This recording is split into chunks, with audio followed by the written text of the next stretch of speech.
Voltamos mais uma vez, estamos ao vivo novamente. Agora a gente vai falar sobre irrigação automatizada. O que acontece com irrigação automatizada? Quando a gente fala de irrigação automatizada, o que a gente lembra? Bom, pelo menos eu, quando a gente fala de irrigação automatizada, lembra de esquece preocupação, zero estresse, zero dor de cabeça, zero tudo. Por quê? Que é automático, funciona sozinho. Mas será que é assim mesmo que é? Será que não tem outro jeito? Será que não tem algum segredinho? Porque, né, a vida também é feita de segredinhos que a gente não, né, às vezes não sabe. Muito bem. O que diferencia, por exemplo, uma irrigação automatizada de uma irrigação semiautomática, por exemplo? Bom, basicamente, irrigação automatizada, ela funciona sozinha, ela é como se fosse independente. Então você tem um aparelho, chama temporizador, timer, né, como você preferir chamar. E o que acontece? Ela tem uma pré-definição, um pré-registro, um pré-modo operandi, tá? Que acontece como? Acontece assim, você faz a programação todinha no aparelho, faz o horário que funciona, a data, a frequência, o período. Você vai botar tudo isso e vai configurar todo o sistema como um todo. Então você vai colocar lá todas as pecinhas, todas as coisinhas, todas as tranqueirinhas lá, para poder, quando acionar o timer, o temporizador, soltar a água, tá? E beleza. Um sistema semiautomático seria como? Você abre o registro da torneira e a água vai. É um sistema mais simples, mais barato. Mas a gente não vai falar sobre isso, a gente vai falar sobre irrigação automatizada. Existe só um tipo de temporizador? Não existe só um tipo de temporizador. Quais são os tipos que existem? Existem desde os mais complexos até os menos complexos, tá? Normalmente, os mais complexos são para jardins maiores, tá? Funcionam como? Você tem um canto, a caixa da água, um reservatório, enfim, para fazer o bombeamento dessa água, tá? Então você tem uma bomba, você tem um reservatório e você tem tubulações. Assim que o timer aciona, com o horário que a gente já falou como faz isso, você vai basicamente ligar a bomba, tá? Acionou o timer, ligou a bomba vai puxar a água desse reservatório e vai mandar para o sistema. Como que faz a água ir ou não ir para o sistema? Já que sempre o cano vai estar cheio sempre. Por uma pecinha chamada válvula solenoide, tá? Que é como se fosse, por exemplo, aqui tem um cano, tá? O cano tá aqui. Assim ele é aberto, assim ele é fechado. A válvula solenoide, ela é responsável por fazer isso aqui, ó. Esse movimento, certo? Então ela fez esse movimento, a água passou, tá? Aí tipo, a água fica lá, tal, beleza, passou, foi pro sistema, molhou todas as plantas, fez tudo direitinho, legal.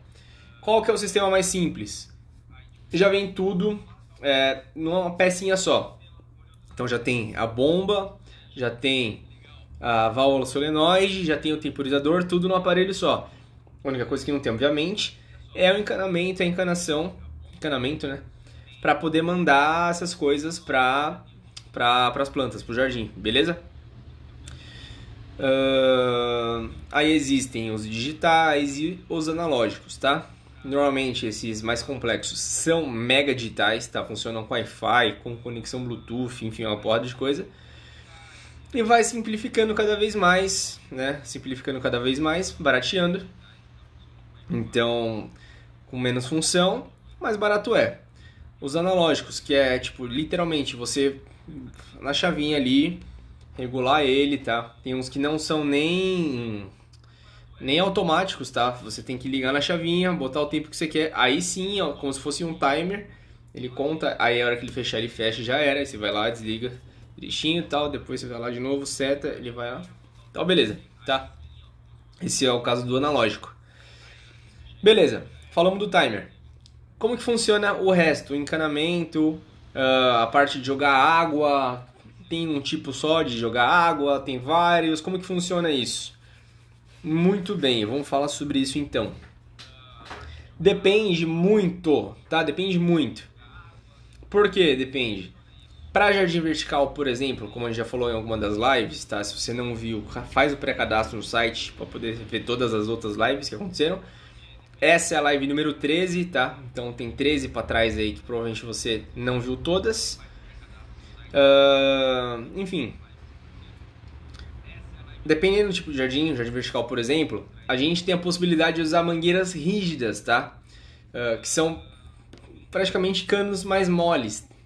A grosso modo, tá? É um modo muito esdrúxulo de falar. E o que acontece?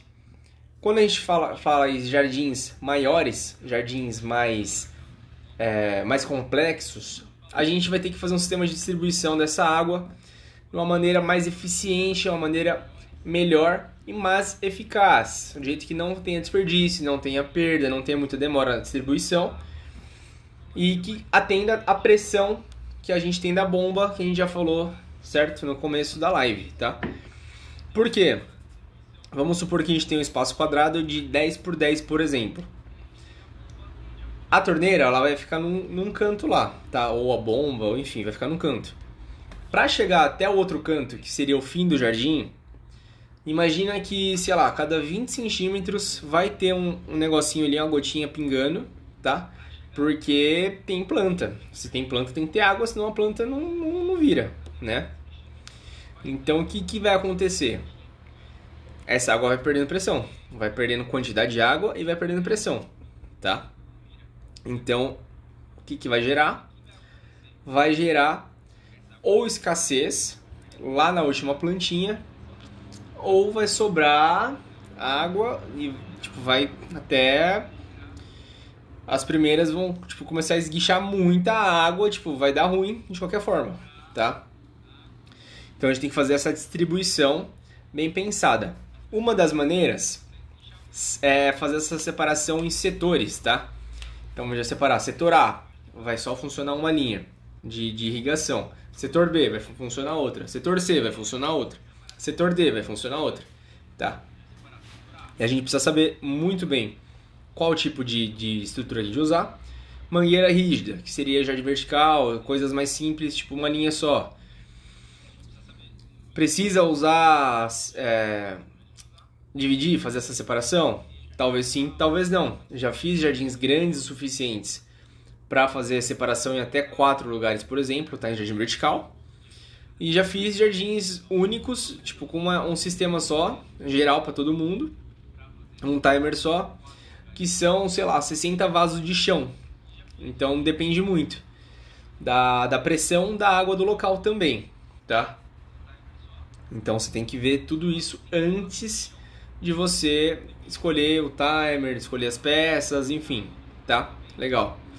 Cano a gente usa normalmente quando é estrutura subterrânea, tá? Ou subterrânea ou que tem um grande fluxo de gente ali por perto, porque mangueiras podem estourar, mangueiras podem rachar, mangueiras podem vazar, beleza? Canos é mais difícil acontecer isso, só se alguém bater de fato e tal, mas é mais difícil acontecer, legal? Muito bem. Quais peças de irrigação que existem, que tem no mercado de forma mais comum? Bom, a gente tem algumas, tá? Algumas, e eu vou tentar explicar de maneira teórica para facilitar e para dificultar também.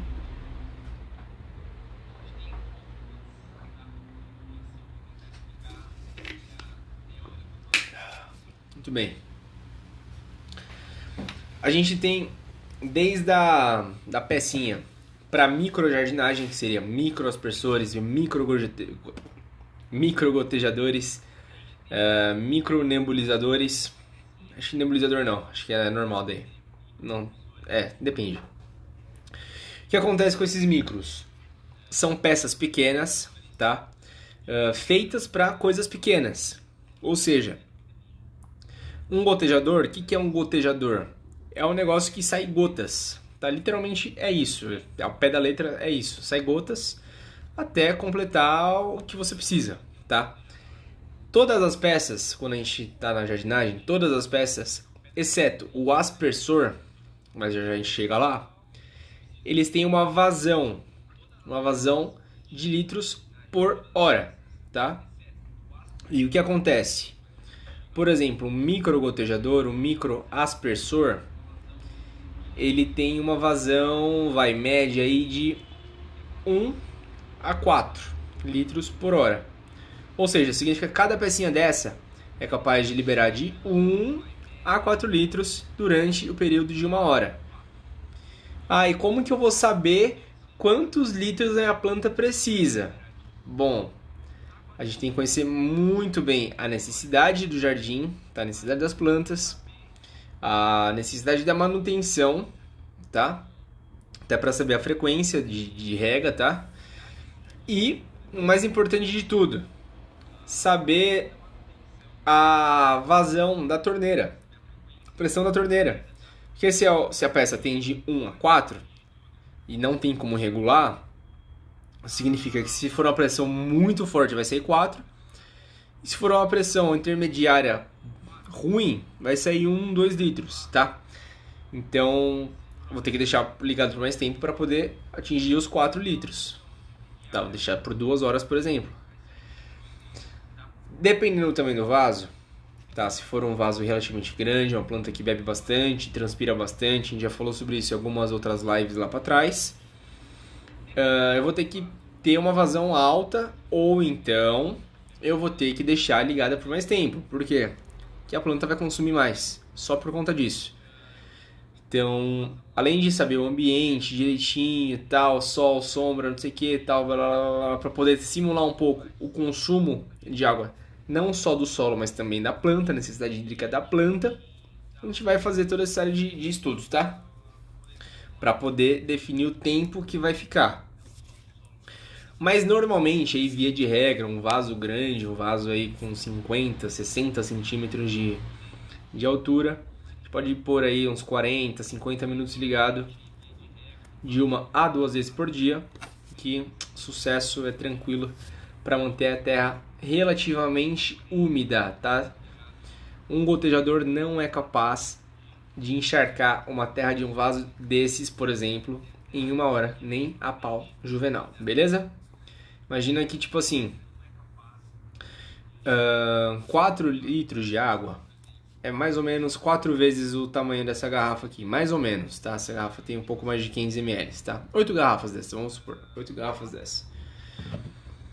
Se a gente for jogar tudo isso de água em uma planta, um vaso de 60 centímetros de altura, 60 centímetros são 3 palmos, tá?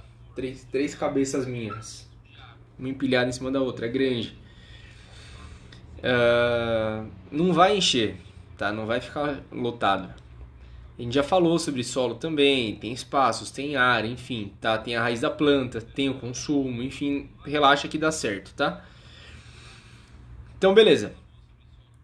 O gotejador vai fazer gotinhas, o nebulizador vai fazer como se fosse um vaporzinho de água, tá? Ele tem uma vazão também em litros hora, tá?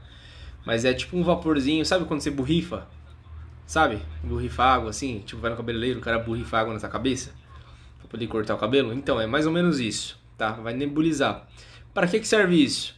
Para manter a umidade relativa das folhas, tá? Então, por exemplo, a gente tem um jardim vertical com samambaias, por exemplo, precisam de local um pouco mais úmido, mais abafado, enfim. A gente vai simular essa umidade não só no solo, mas também na parte aeróbica da planta, tá? Nas folhas, com o nebulizador, tá? Ele tem essa função, nebulizar as plantas, legal? E beleza, nebulizador. Tem o microaspersor. O que é um aspersor? Campo de futebol, plantação. Sabe aquele negócio que jogando água pra tudo que é lado, redondo assim, tipo, parecendo fazendo um círculo de água assim? Aquilo é um aspersor, tá? O microaspersor, ele tem vazão por hora também, porém, mais importante do que isso, tá? Ele tem uma coisa chamada diâmetro, que é o alcance dele, beleza? Então, para que a gente vai querer saber o diâmetro que um microaspersor ou um aspersor normal alcança? Diâmetro, lembrando que é de uma extremidade a outra de um círculo, tá? Por exemplo, isso aqui é minha cara, isso aqui seria o raio da minha cara, isso aqui é o diâmetro da minha cara, tá? Mais ou menos isso. Legal. Perdi o raciocínio, Jesus. Vamos lá, voltamos. Para que a gente precisa saber? Ó, vamos supor, ó, seguinte situação. A gente tem um canteiro lá de 90 centímetros, legal? 90 centímetros com forração, tá? Ou um gramado, vai. Um gramado para ser mais genérico, mais fácil de entender. 90 centímetros de comprimento, 90 por 90, vai. A gente foi lá na casa agrícola, encomendou com alguém e tal. Microaspersor, tá? Só que a gente esqueceu de perguntar qual que é a vazão. Aí o cara foi lá, levou 4 opções, por exemplo, tá? Todas elas são o mesmo preço, tá? E tem a vazão igual, só que o diâmetro é diferente. E como a gente quer economizar sempre, ele deu a opção de 40 centímetros de diâmetro, tá?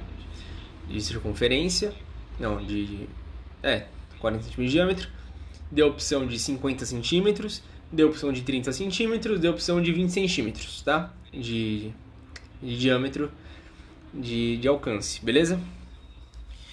Qual que seria o mais prudente da gente escolher?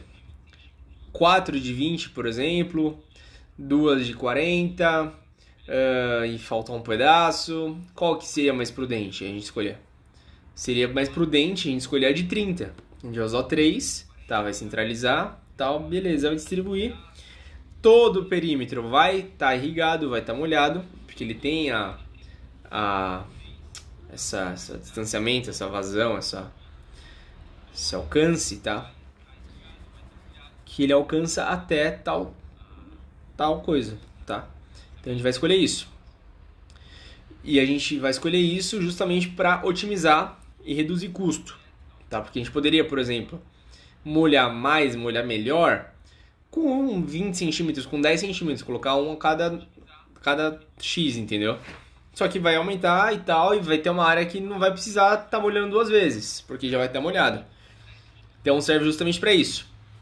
Você tem coisas plantadas muito próximas, não dá para colocar gotejador, tá? Gotejador é indicado para coisas pontuais, legal? Quando a gente quer molhar um grupo de coisas que estão muito próximas, por exemplo, um gramado, um microaspersor, por exemplo, ele atende melhor, tá? Qual que é a diferença do micro para o normal? O normal ele tem esse alcance maior, é a única diferença. Em vez de ser centímetros, ele tem em metros. Então você vê uns agrícolas, campo de futebol e tudo mais, aqueles jatos enormes que demora para dar a volta e tal, aquela coisa que é até bonito de ver. O que acontece? Tem ali seu alcance de 5 metros de diâmetro, 10 metros de diâmetro, enfim, com a vazão controlada também, minimamente, tá? É difícil falar por conta da pressão da água, tá? Mas tem como controlar também.